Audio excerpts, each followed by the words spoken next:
trying to decide which is my best side. I'm not sure I have a best side, so I'm just going to sit here. Thank y'all so much for coming out today. I'm always happy to see book people. Y'all are my tribe. But I'm also always happy to see anybody who comes out for anything. You know, it's so easy just to stay home especially on a cold day like today. And so I'm just glad that y'all are here. Thank you for doing that. I'm going to talk for a little bit about my book, and then we'll be glad to answer questions about that book, my earlier book, anything else that y'all want to talk about.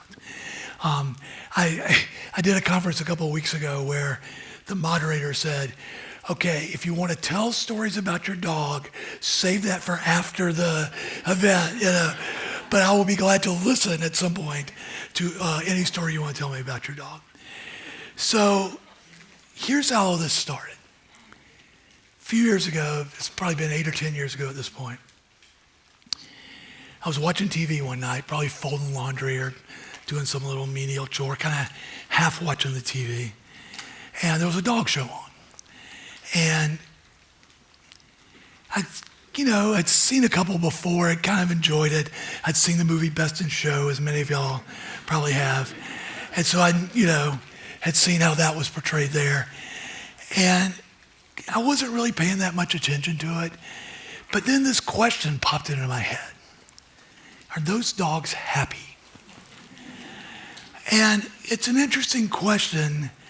Even though I knew nothing about dog shows at the time, I did know just enough to know that the life of a show dog can be very different than the life of an average household pet. I came to learn that as young as like 6 weeks old, purebred dog breeders will look at a litter of puppies and they'll basically divide them into two categories. The dogs they think might develop into being a champion one day, they put them to one side, and those dogs are called show quality. The dogs that don't quite measure up are called pet quality, which is a bit of a cut to those of us who just love our pets, right? But from the moment that happens, at I said like 6 to 8 weeks of age, those show dogs, potential show dogs, are fed differently.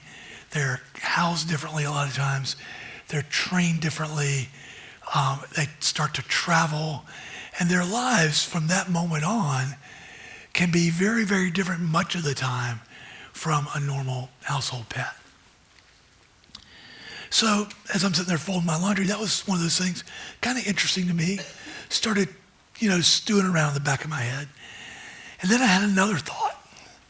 Well, like the regular dog that people have at home, are those dogs happy? And if you think about it, those dogs don't have what we think of in kind of sociological terms as agency. They don't choose where they live. They don't choose what they eat unless they grab a rotisserie chicken off the counter. They don't generally choose whether they mate or who they mate with. Their lives are defined by the people around them instead of them getting to define their own lives. And I thought, well, how does that affect their happiness? And given all that, why is it that they not only seem so happy most of the time, it seems like their one job on this planet is to make us happy. And so I thought, that's kind of interesting. And it stuck in my mind for a while. The stories I end up pursuing usually are the ones that kind of itch in the back of my brain, and I can't stop thinking about them. And so this I couldn't stop thinking about. How are those dogs happy? Why are they happy? Why do they make us happy? And so that led to this book, Dogland, where I spent about 3 years on the road, attending about 100 dog shows all over the country, including Westminster, which is sort of the Super Bowl of dog shows. And I did this book sort of on 2 tracks. So the first track was the dog show world, which is, if you've seen Best in Show, not that far off. It's enhanced for humor, obviously, exaggerated for effect, but there are a lot of elements. First of all, Best in Show got a lot of things accurate. They used real judges, real handlers, some real show dogs were in there, so there was some verisimilitude, as you call it, in that movie, obviously exaggerated for effect. But I'm always fascinated with subcultures. I'm fascinated with groups of people, whether it's, like NASCAR fans or video gamers or people who make quilts or whatever it is. People who have their own little thing that they love dearly, that has its own language, its own rules and regulations, its own etiquette, its own little bubble where there are insiders and outsiders are not always welcomed warmly. And I was worried about that pretty deeply as I started to plunge into dog shows, because when I started, I really did know next to nothing about it. And I just started doing research and going, and I had to learn all these little tips and tricks of etiquette and things that happen in the dog show world that don't really happen in the outside world, but make sense in that bubble. One of them being the indiscriminate use of the word bitch.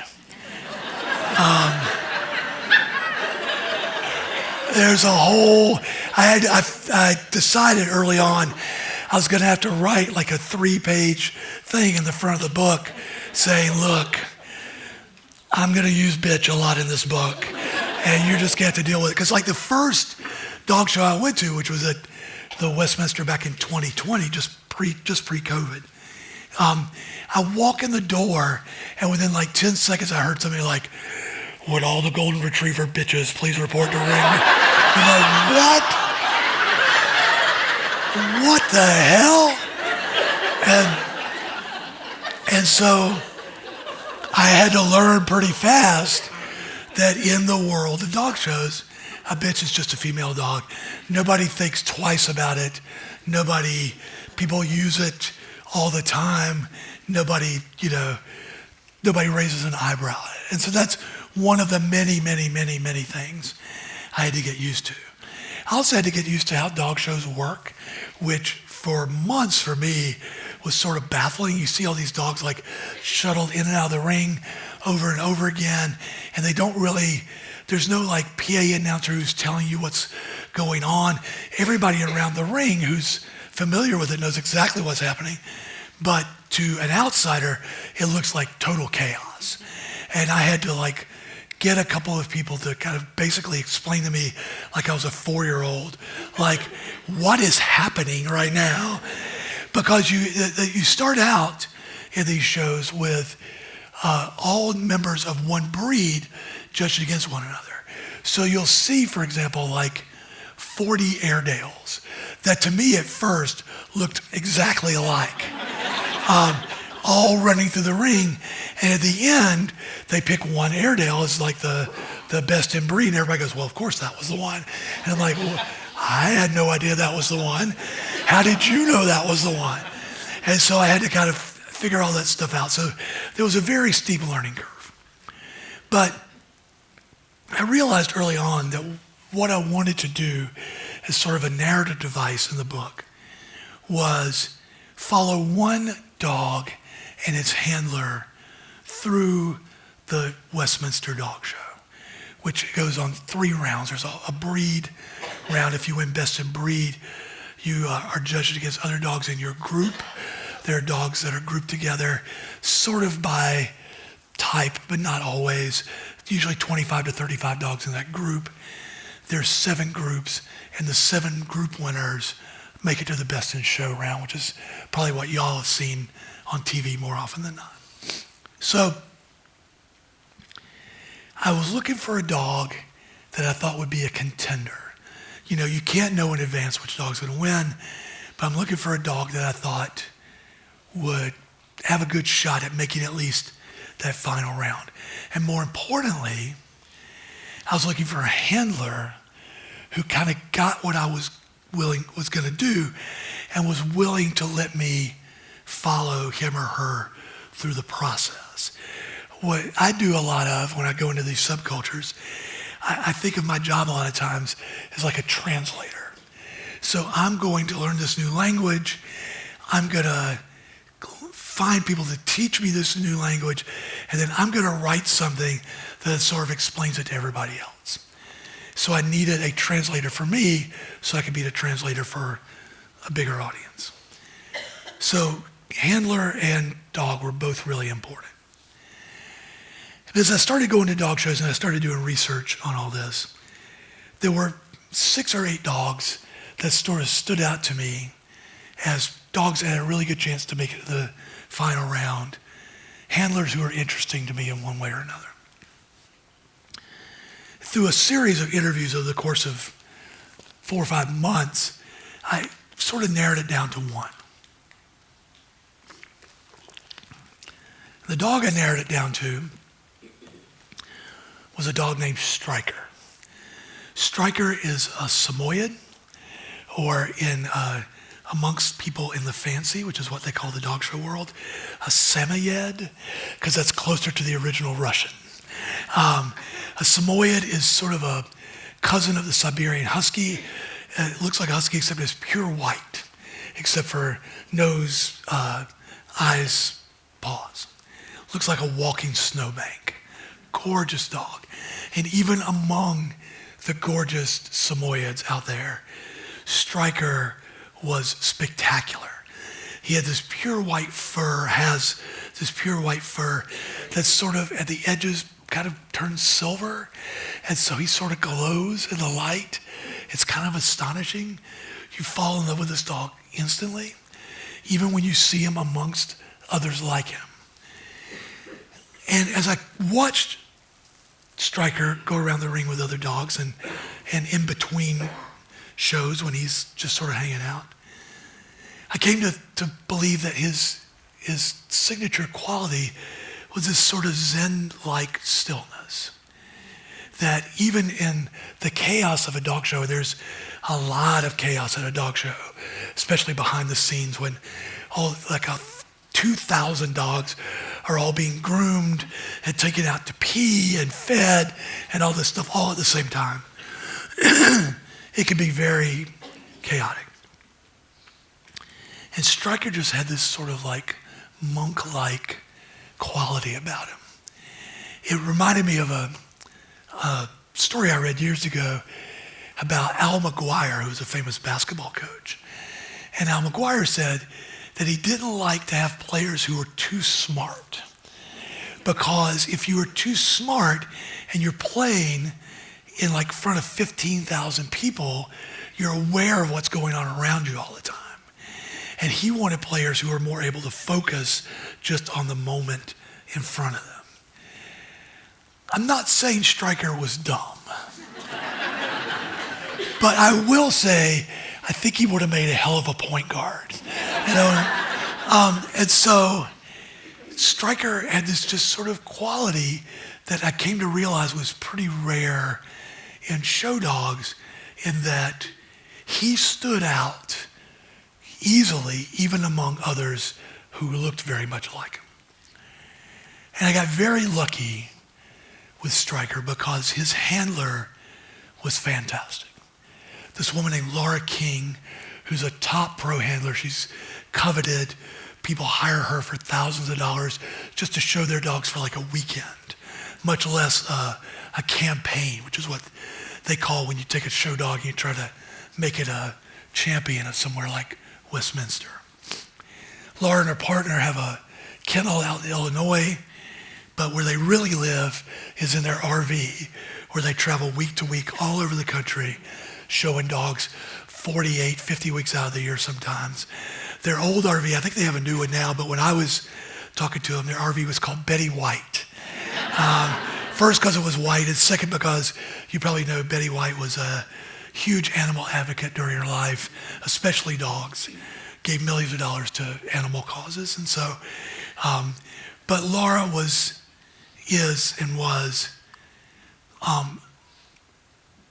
really savvy about the dog show world. She was in it and loved it, loves it, cares about it deeply, but also, and this was important for me, was able to step back from it, be detached from it a little bit, and talk to somebody who doesn't know what's going on and explain it to me in sort of layman's terms and with a sense of humor about it, which some people in the dog show world do not have.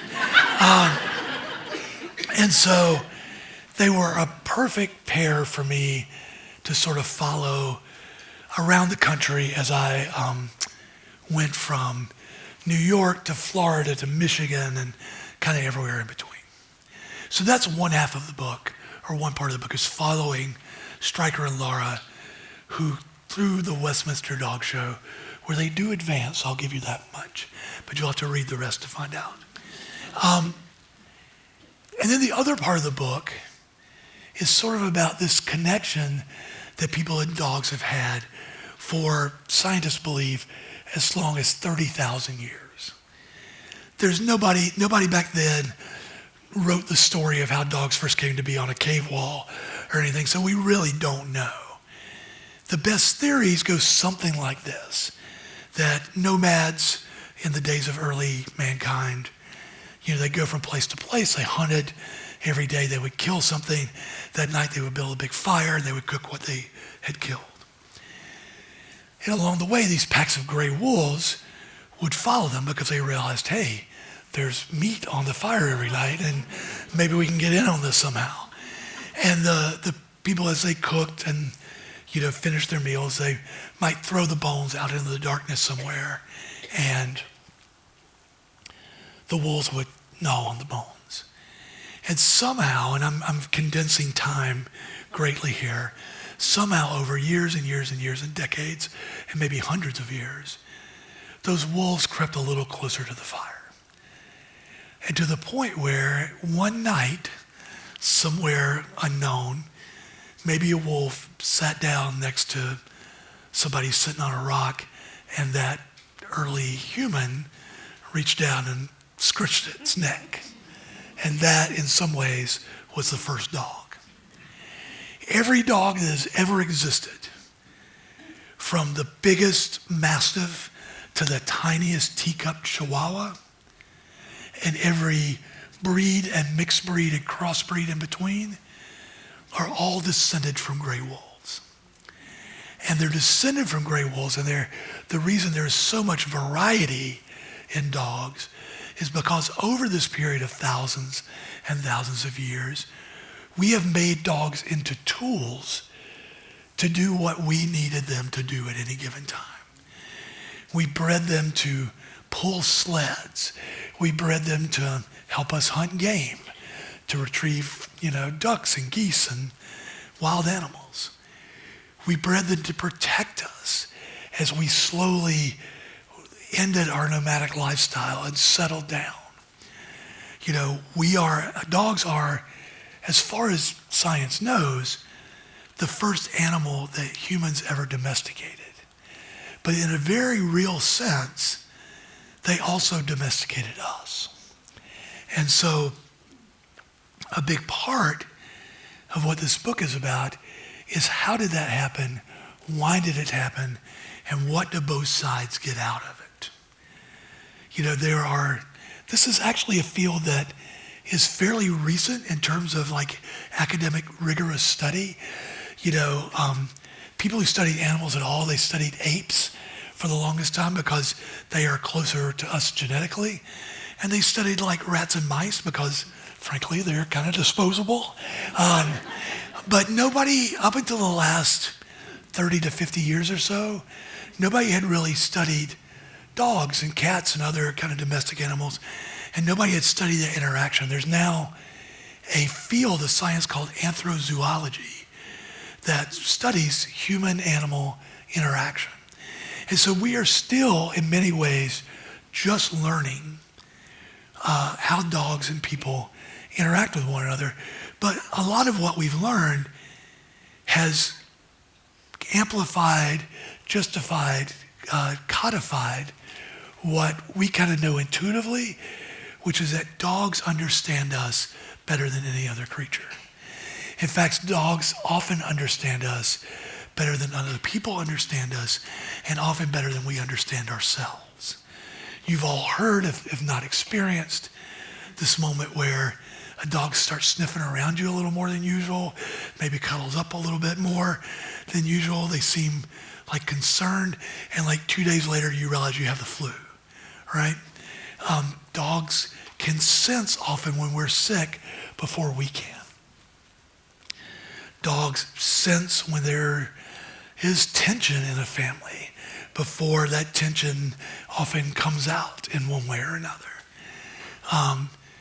Dogs have a sense of when we're leaving. I'm sure many of you with dogs have experienced when you get out your luggage and your dog either gets in the luggage, or just whines and, all this sort of thing. Dogs know when we're going to leave them, and they anticipate often when we're coming back. If we have a routine, science has proven, dogs will come to the door 15 minutes or 20 minutes early. They often thought was early sense that dogs just, basically watch the sun, but they also have come to find that they do it by scent. Scent, like their human's scent, dissipates during the day if they're gone.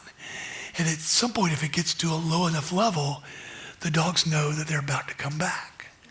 And so that's when they go to the door. So all these just incredible things that we've learned about dogs and over the years, and why that we have made this connection, and why we've become so close to them that often when a dog dies, it hits us harder than when a person close to us dies. Doesn't mean it means less when that person dies. It just means in the moment, for lots of reasons, that dog's death hits us harder. One of the many things dogs teach us is how to cope with loss. And I will warn you, there's some loss in this book, and so don't be surprised if you get trapped in a chapter where you go, oh God, I know what's going to happen now. There's a website for people who watch movies called doesthedogdie.com. And if you're going to see a movie and you know there's a dog in it, I have a whole sequence in the book about John Wick. Those of you who've seen the John Wick movies, he kills like 500 people in those movies because somebody killed his dog. That started the whole damn thing. And do not mess with a man's dog, right? And so dogs teach us how to cope with loss. I would not cope with loss the same way John Wick did, but having said that, those are many things that dogs teach us. When I write, I like to write all my stories kind of on two levels. One level is just sort of what, in writer terms, we call the text or the plot. So what's my book about? My book's about a dog and its handler who travel through the Westminster Dog Show, and you learn about dog shows and what that's like and all that sort of thing, and how they deal with all the obstacles and triumphs along the way. But then there's the subtext, the deeper meaning, sort of the universal meaning that I always search for when I'm writing. And I try to, when I can, narrow it down to one word. And that word, for this book, was connection. What is it about us and dogs that forms that deep bond that so many people have with dogs, that many people, frankly, don't have with the humans in their lives? Why is it that dogs are so special in that way? And what is it about us that has become, over thousands and thousands of years, so special to them? The original question I came into this book with was, are those dogs happy? And I'll give away the ending in a way for you now. I think they are. I think, first of all, show dogs are treated very well by and large. I saw very few dogs that I thought, oh, that dog's kind of miserable or having a bad day or whatever. Many dog handlers will tell you that if they have a dog that really has the physical characteristics of a great show dog, but just doesn't seem to enjoy doing it, they get rid of them. They take them back to the owner and say, this one's not for us. And so I think by and large, these dogs, even though their lives are very different, they're treated pretty well. And I think by and large, obviously there's some exceptions, our household pets are treated well too and are happy and make us happy. I think the bigger question is, how do we get to be happy in the first place? And that, I think I want to leave for you to read in the book, because I come up with sort of a limited philosophical theory of happiness that I think dogs figured out maybe even before we did. But I want to just leave you, before we go to the Q&A, with kind of one story that I think maybe illustrates some of that for me. So when I started out, as I told you, I knew nothing about dog shows, and I just plunged in. I was kind of stupid about it. I just started showing up at places and asking really dumb questions, which is actually a pretty good way to learn stuff if you're willing to be an idiot, to other people, which I have done journalism long enough. I'm an idiot every day at my job in a lot of ways. But I really struggle with this because the dog show world is pretty complicated. And so I'm at a show in Philadelphia, the National Dog Show, which is the one they show on TV on Thanksgiving Day. And I'm struggling. I don't know what I need to do next. I haven't really found the great people to talk to yet. I'm just sort of lost. And so it's kind of in between rounds, and I'm just kind of wandering around this gigantic convention center in suburban Philly where they have this dog show. And when the rings are not used, the rings are just basically like these kind of taped off areas. And then there's like a bunch of folding chairs usually around them where spectators sit. And so I walk up to an empty ring, there's nobody there. And I just sit in one of the chairs and I start just like taking notes. And I'm kind of sitting like this and I've got my notebook in my hand and I'm just taking notes. And I feel this like sensation all of a sudden, like this pressure under my left arm. And I gotta tell you, when you're my age and my size and you feel pressure under your left arm, you start to go, oh no, am I gonna die at a dog show? If I had to pick, even though I love dog shows, that's not my pick, right? So I was like, oh God. So I look down and what I see is the snout of a Bernese mountain dog that has stuck its nose in the crook of my arm. Now these Bernese mountain dogs, can get to be 110, 120, 130 pounds pretty easily. Big old sturdy dog. And I kind of turn around slowly and the dog is on a leash held by the handler. Now, there's sort of a etiquette at dog shows that you don't just reach out and pet the show dogs. One, because you just shouldn't pet any dog without asking. And two, these dogs are immaculately groomed. So like you don't want to pet them on top of the head because somebody has just spent like an hour grooming that head, right? And so I kind of turned to the handler and went, is this okay? And she went, yeah, it's fine. We're kind of in between things, whatever. So I just sit here for like, not that long, 30 seconds a minute, with this giant dog who has by now wedged its whole head up under my arm and it's got its chin resting on my thigh. I didn't call this dog to me. I didn't know this dog was there until it arrived under the crook of my arm. Somehow, I believe it knew that I needed in that moment some comfort. And as it finally backed away and left a giant trail of slime on my leg, where its Jen had been, that was the first moment that I felt like, okay, this is going to be okay. And if I don't know where I'm going, the dogs will probably show me how. And so, thank y'all so much for listening. I appreciate it.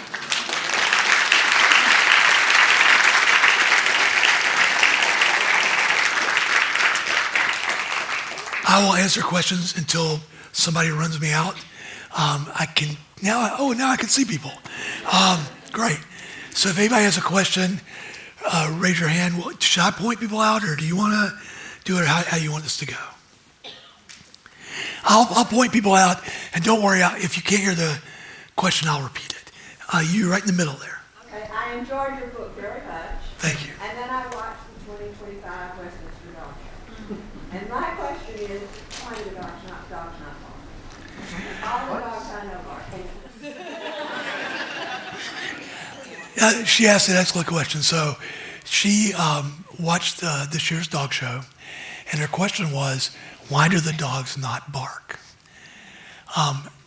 They are groomed and trained and filtered out, as I said, from the time they're puppies, to be champion show dogs, and champion show dogs do not bark during the middle of the dog show, except in very rare instances. In 2021, 2020 maybe, I'm not remembering. The year I was there, 2022. This dog in the group round, I think, just started barking out of nowhere. And it was so much an anomaly that, first of all, the announcers tried to play it off like they didn't hear it. But after a while, they had to sort of acknowledge, because this was like, I believe, an Akita or something, and it was just it was like, you know, and everybody's starting to laugh and stuff like that. But these dogs, I mean, they're not, I don't know that, I mean, you could probably answer this better than me. They're not necessarily trained not to bark. They don't go through non-bark training. It's just that the way they're trained and developed as a show dog, they learn in these moments to be quiet and still and pay attention to what the handler is doing and that sort of thing. When they're on their own, or when they're backstage, or when they're out in the parking lot or wherever, they bark. You know, as they're going out and need to pee or something, they bark, and just like other dogs do. But in that ring, they are immaculately trained. Next question. See somebody in the back there. Do you have a dog? Do I have a dog? Well, we had a dog. I've had dogs off and on my whole life. In this book, about 2/3 of the way through, you will read a chapter about our dog, Fred, who was a yellow lab mutt that we had for almost 15 years. And you will read the story of our dog, how he came into our life. I literally found him in a ditch in our front yard one morning as I went out to get the paper, and he was with us his whole life. And taught us so much. We loved him so much, and miss him dearly to this day. A couple of years after that, we were thinking about getting another dog and didn't. And a couple of years after that, my mother-in-law came to live with us, and she brought a cat with her. For you literary fans out there, we named this cat Jack Reacher. Those of you who laughed know what I'm talking about. Those of you who didn't laugh, Jack Reacher is the hero of the Lee Child thriller series. He is vicious and relentless, which is what this cat, who was a feral kitten when my mother-in-law took him in, he was just a horror for like the first 6 months that we had him. And now with the help of age and Prozac, he is a much more manageable cat. My mother-in-law actually passed away a few months. I didn't laugh at that, but my mother-in-law passed away a few months ago, and she would be happy to know that we are still taking care of Jack Reacher, and he has mellowed into a very nice cat. But while he's there, we probably think it's not a great idea to bring a dog into the house. But I am sure at some point my wife and I will bring in. I love those. Well, I came to love just about every dog in doing the dog show, but I have a special place in my heart for those kind of labs and hounds and that sort of thing. So every time I see one on the street, I'm like, yeah, that's soon. So who else has questions? Anybody over this way? Am I missing somebody I don't see? Oh, right there. I'm sorry, right in front. In watching the dog show, I noticed that many of the handlers reward the dogs with treats all the time. Is that typically how you train a dog? Dogs work on treats. That is their super, if you give a dog enough treats, they will do pretty much anything you want. And yes, even in the dog show ring, best in show, millions of people watching on TV, you will see handlers reach into their pockets, or as I talked about beforehand, many of the women who are handlers will reach into their bras. Some handlers will reach into their mouths, where they keep a chaw, basically, of cheese or sausage or whatever. I know. That's the one thing I say, and people go, "Oh my God!" But those are usually like stuff that people like too. They don't usually put like milk bones in there. It's usually like cheese or sausage or something like that. Although dogs will eat, as most of you know, dogs will eat pretty much anything. One of the treats I noticed, there was a woman who was giving her dog treats in this package I had not seen before, and asked her what they were, and she said nutria. Does anybody know what a nutria is? A nutria is basically like a giant Louisiana swamp rat, which they have never figured out what to do with until somebody figured out, hey, dogs will eat these. So they make dog treats out of nutria, and dogs were just chomping them down. So treats are the way in the show ring that dogs are rewarded, but also the way they are told to pay attention. So often you'll see a handler, when they need a dog to do like a stack, which is the sort of pose that the dogs do for the judges, it's suppose they're supposed to hold. A handler will often take a treat and like throw it kind of out in front of the dog to signal, okay, I'll give you a treat in a minute, hold that pose, and that's yours, when the time comes. And so they hold the pose. And then when they've successfully held the pose, they get that treat, or they get one out of the handler's stash or whatever. This kind of stuff is very difficult. And one of the things I talk about in the book is that women handlers are at sort of a disadvantage for a couple of reasons. One, their outfits get critiqued more than men's outfits do, which is just generally a thing in life, right?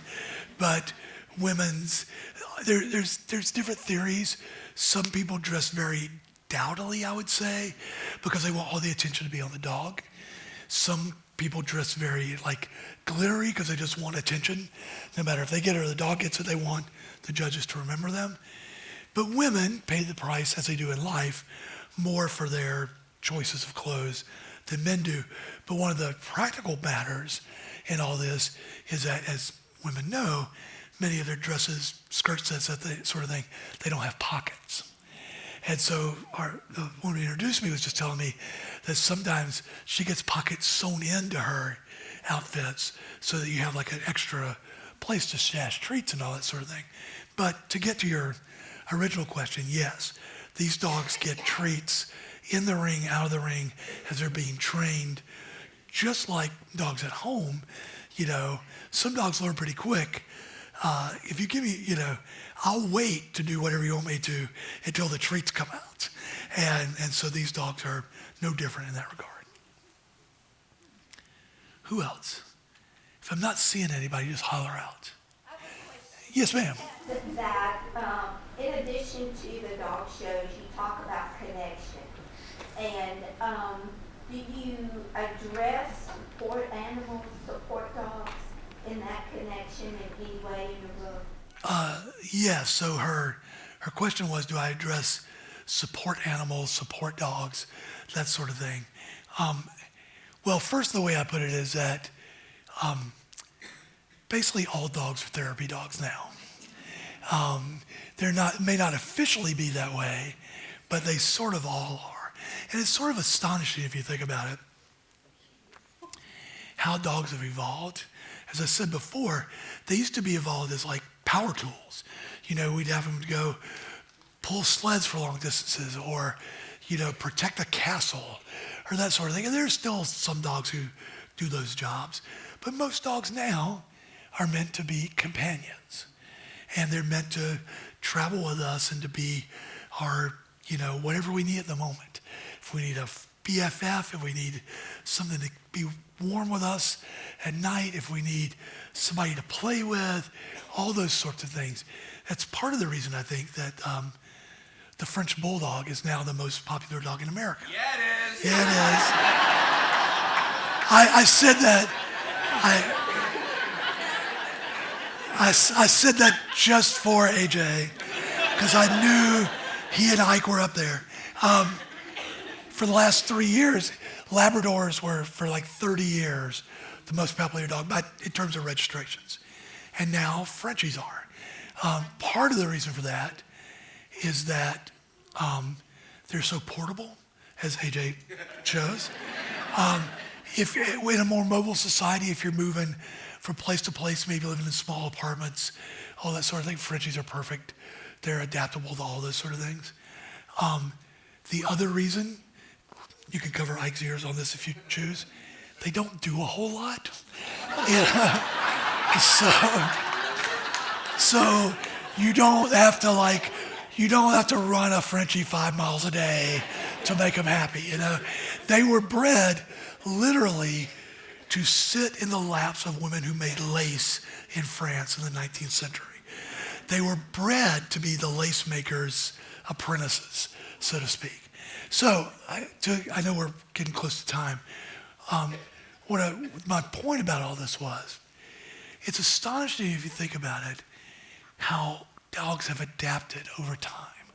All these dogs who are bred to do all these different jobs, some of them very physical, brutal type of. The bulldog was originally bred to literally grab a bull, pull it to the ground so it could be killed by a hunter or somebody keeping cattle. To think that those dogs now know and are good at just keeping us company and hanging out with us at night is a pretty astonishing feat of adaptability, and in some ways, much more astonishing than the way we've adapted. We have sort of bent the world to our needs. Dogs have sort of figured out what the world needs and have adapted to it themselves. And so, do you want to stop there? Do you have any more questions? Or? Great time. Okay.